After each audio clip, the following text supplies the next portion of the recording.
Ladies and gents, this is the moment you've waited for.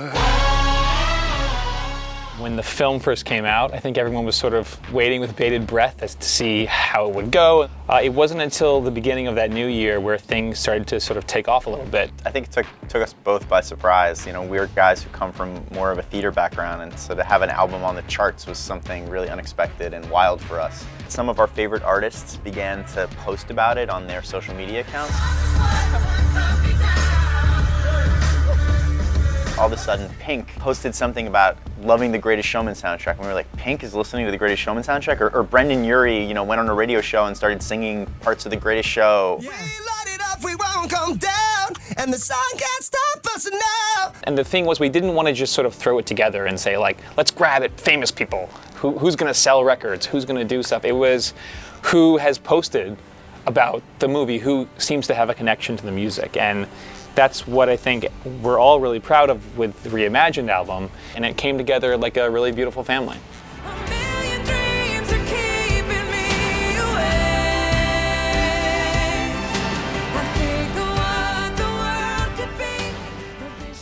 We want you to meet. This is the director of the movie. This is Michael. That was so beautiful. That was amazing. What's your name?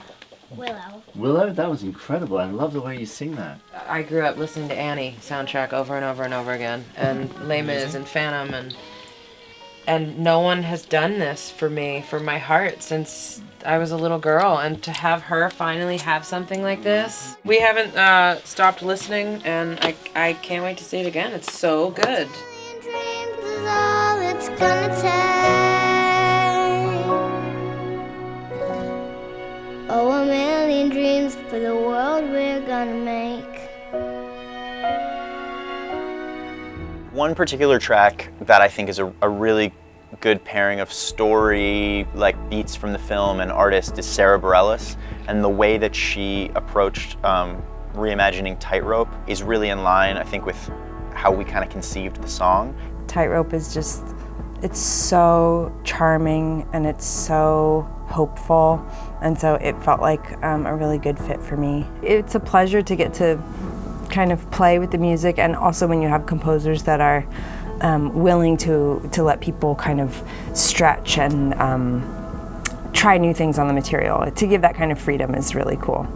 She's an artist that we love and that we look to for inspiration a lot. So getting to hear her voice and her take on a song that really does have an inherent story that it's telling, it felt like a really cool match. Atlantic Records got a hold of me, and they were wondering if I wanted to be part of the Reimagined Greatest Showman. I think they knew that I did, because I was so freaking excited about it that I literally went live on social media in my bed. I was so excited. This movie is so crazy good. This is the Greatest Showman. When they talked about doing the soundtrack, I was like, please be Never Enough. And it was, because that's my favorite. You know, once we'd kind of recorded the song and I did it how I thought they wanted to hear it, then I was like, can I try something? And I wanted to go for this big note, and I tried it, and they were like, yes, do that. So I was very excited they let me kind of put my own spin on a few moments in the song. There are a few vocalists on the planet who can really sing this song. Kelly Clarkson is one of those few voices that can really match it, and she does her own version, and it's beautiful and thrilling and like sort of what we always would have imagined in our heads. It came to life. We're at the Stars, James, Arthur, and Anne Marie. They're both fantastic vocalists and like real musicians. When I listened to the songs first, I didn't think they could be reimagined because they were so good already. It was like the perfect blend of music for me, and to be able to sing it fresh and to put my own flavour onto it has been one of my favourite experiences.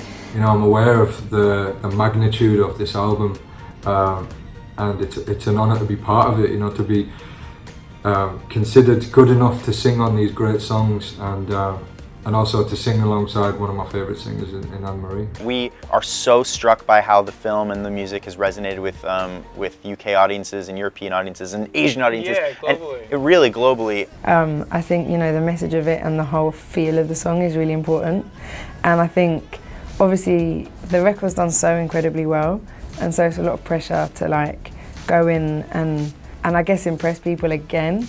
It's become the soundtrack to a lot of like kids' lives. Look out, 'cause here I come, and I'm marching on to the beat I drum. I'm not scared to be seen. I make no apologies. This is me. We hope that that fans will appreciate, you know, the new flavors that are being added in, and the new textures and these new voices and these new interpretations. Part of the reason that we wanted some of them to exist also out of context is that they have messages that we hope will reach hearts and minds and be meaningful to people. You know, we've already been so struck with how people have used the lyrics of a song like This Is Me to give them a voice. If people can use anything that we've ever written to feel like it gives them the words and the way to say something, and I think that is the goal of all goals, and hopefully these pop versions of these songs can reach more minds, more hearts, and do just that.